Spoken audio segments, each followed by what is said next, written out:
Welcome back. It's July 1st, Canada Day in Port Hope, and we're just about to get ready to shoot some of the drone video of our local fireworks tonight.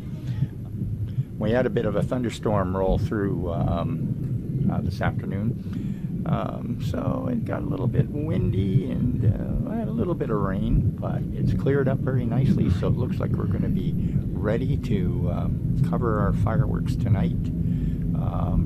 Right over there, somewhere over those trees, we should be able to see it.